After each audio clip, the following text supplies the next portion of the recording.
So today Leon and I went on one of our walks and I'd hoped to find these. And these are elderberries. Instead, well, we obviously found some. These are brambles. I was really shocked to still see them at this time of year. I mean, we're nearly October. I got some rose hips. Again, I thought I was maybe a little late. And this is me just prepping up the elderberries. Now what I am going to do is with the elderberries and the rose hips, I'm going to make some syrup for through the winter. It's very good for you. And with the brambles, I'm going to wash them, prop them in a tub, and tomorrow I'm going to make apple and bramble berry pie, because Matt likes pies.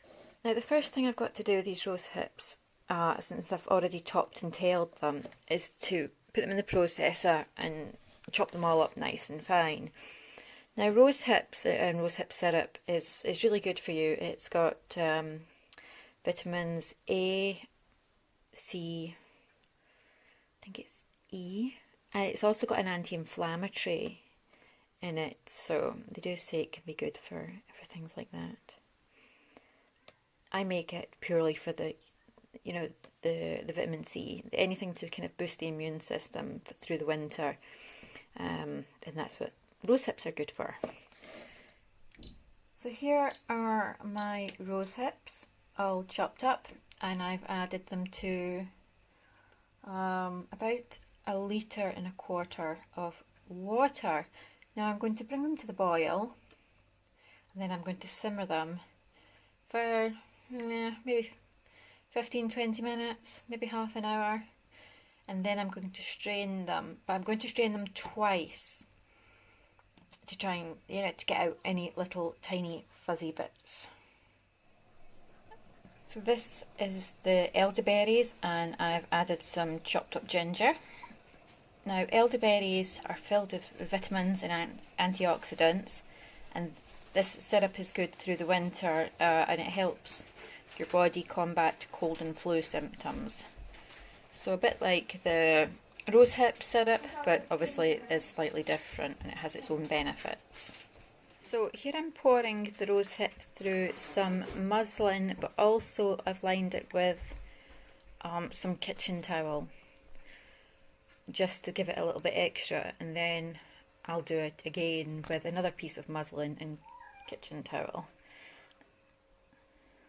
A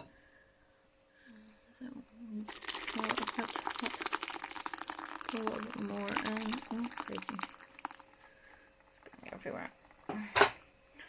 So I'll just let it take its time and drain through, and then it'll be time to figure out how much sugar to add.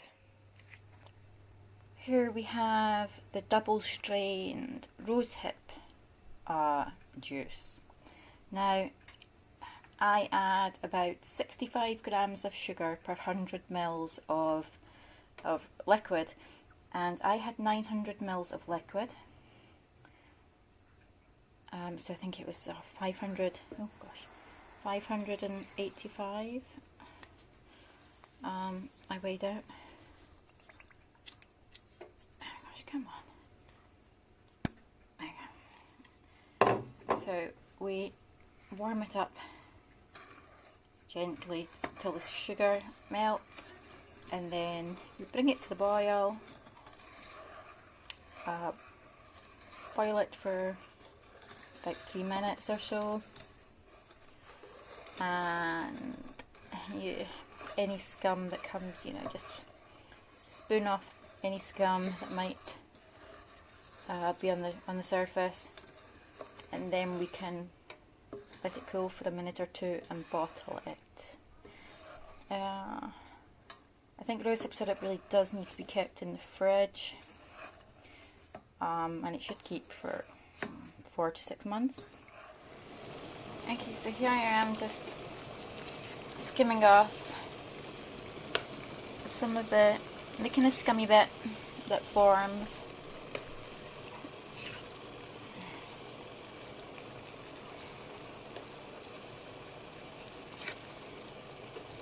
not too much. There's not too much of it, but...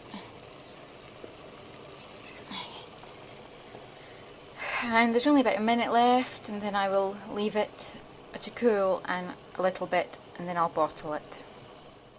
So we've got the sterilised bottles, I've got a funnel, and I've got the rosehip syrup. I'm tempted to pour it into a jug to make it easier. Knowing me, I'm going to burn myself. This should be a little easier now. So.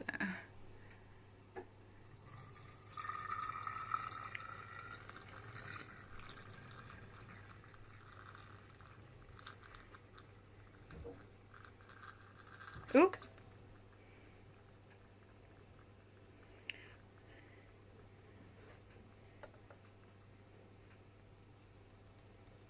Oh dear. Whoops.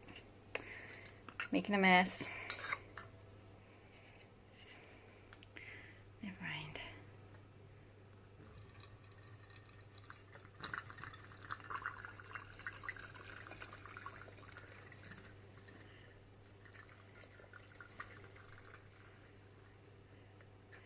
Oh dear. I got a little bit extra. Bum. I got to try and squeeze these last bits in.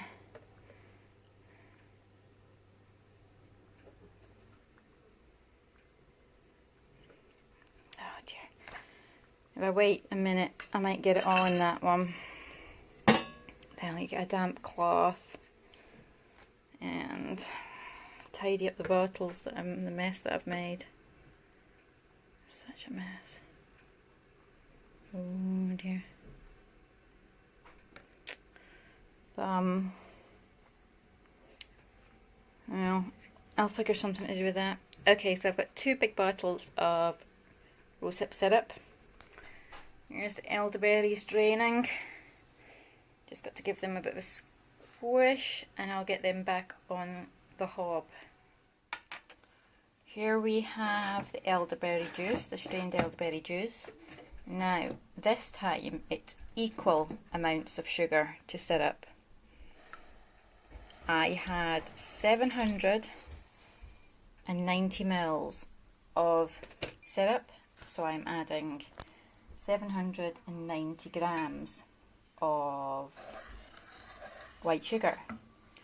Oh, and a cinnamon stick. Now we heat it up a bit slowly until the sugar melts. Get my words out. And then we bring it to the boil and simmer for 5 minutes. Then we will bottle. And that's the elderberry syrup done, and I've got over a litre. I think it's about 1100 millilitres. And I should just have enough because these small bottles are 250 and that's a 500. So, okay, let's get pouring. I feel like I've been at this for absolute hours. To be honest, it's probably taken me the best part of 3 hours to do the prep and making. The downside of foraging, it really does. It's fun, but it takes time. And most stuff you have to do by hand, you know, like picking the berries off or separating the petals when it comes to dandelions.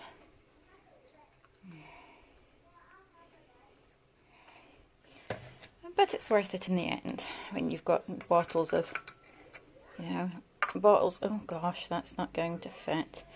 When you've got bottles of syrup that's going to help keep everyone nice and healthy.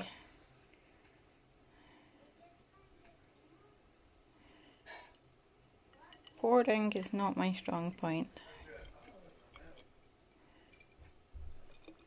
So I'll stop here so I can concentrate. So here we have it. A 3-hour foraging trip. About 3 hours in the kitchen. And so you got 2 bottles of rosehip syrup. One of the big bottles of elderberry and 3 small ones. I'm quite pleased with this.